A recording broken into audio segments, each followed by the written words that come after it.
بسم اللہ الرحمن الرحیم۔ السلام علیکم۔ Short story.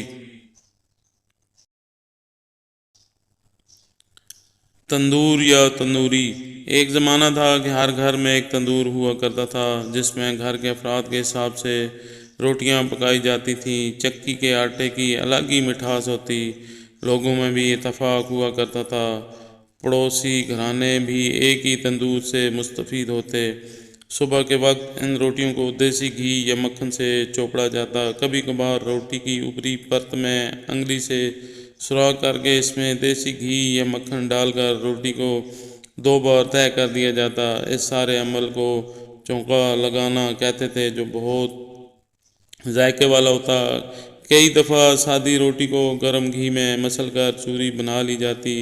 تندور کی گرم گرم روٹیوں کے ساتھ بھنڈی، توری، بھرے کریلے، آم اور گھریلو لسی بہت ہی مزہ دیتے۔ برسات کا موسم ہوتا تو دوپہر میں آٹے میں بیسن، پیاز اور ہری مرچ ڈال کر میسی روٹی پکائی جاتی، جو چاٹی کی لسی کے ساتھ عجیب مزہ دیتی تھی۔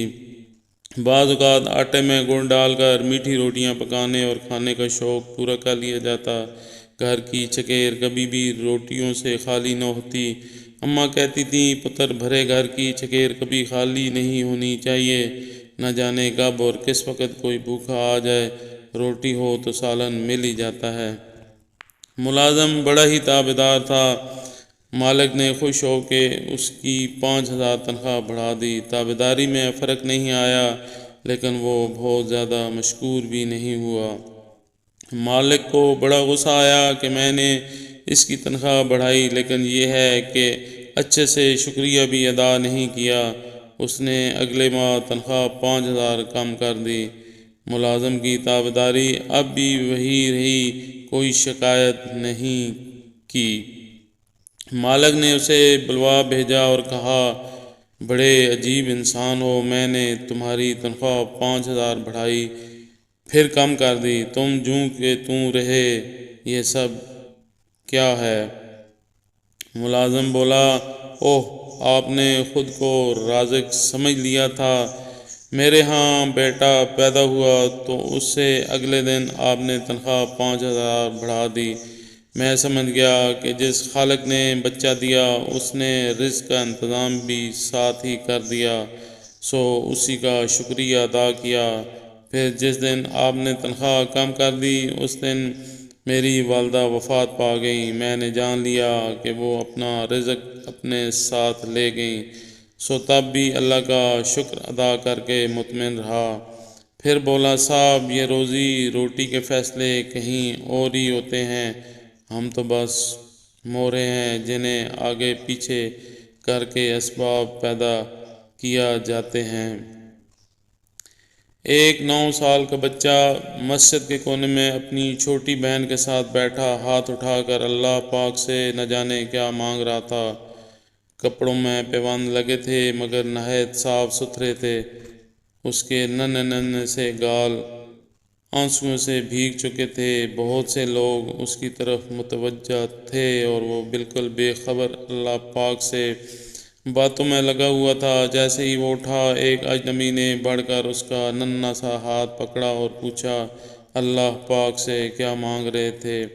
اس نے کہا کہ میرے ابو مر گئے ہیں، ان کے لیے جنت، میری امی ہر وقت روتی رہتی ہے، ان کے لیے صبر، میری بہن ماں سے کپڑے مانگتی ہے، اس کے لیے پیسے۔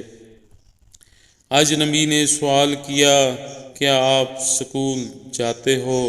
بچے نے کہا، ہاں جاتا ہوں۔ اجنبی نے پوچھا، کس کلاس میں پڑھتے ہو؟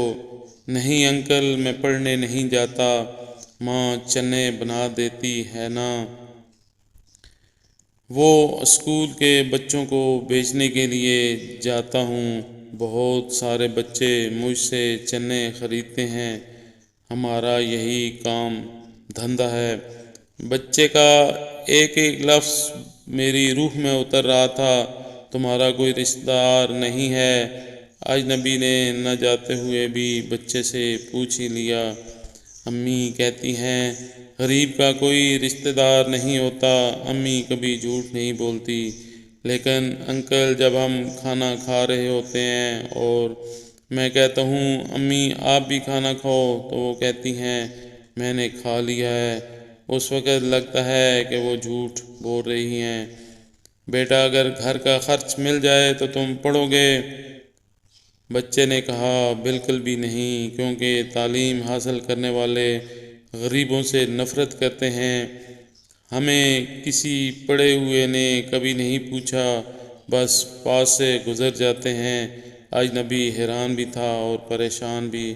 پھر اس نے کہا کہ ہر روز اسی مسجد میں آتا ہوں، کبھی کسی نے نہیں پوچھا، حالانکہ یہاں تمام آنے والے میرے ابو کو جانتے ہیں، مگر ہمیں کوئی نہیں جانتا۔ بچہ زور زور سے رونے لگا۔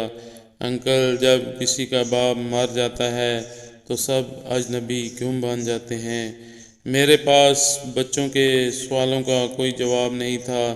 ایسے کتنے معصوم ہوں گے جو حسرتوں سے زخمی ہیں، اور ایسے کتنے ہی کنبے ہوں گے جن کے گھروں میں راشن کی قلت ہوگی۔ ضرورت ہے ایسے لوگوں کی خبرگیری کی جائے اور ان کی مدد کی جائے۔ خود میں اور معاشرے میں تبدیلی لانے کی ایک کوشش آپ کیجئے اور دوسروں کو بھی تلقین کیجئے۔ شاید آپ کی یہی کوشش غربت کے خاتمے کی ابتدا ثابت ہو۔ کہانیاں، جنرل نالج، پہیلیاں اور اسلامک معلومات کے لیے میرے چینل کو سبسکرائب کیجئے۔ شکریہ۔ اللہ حافظ۔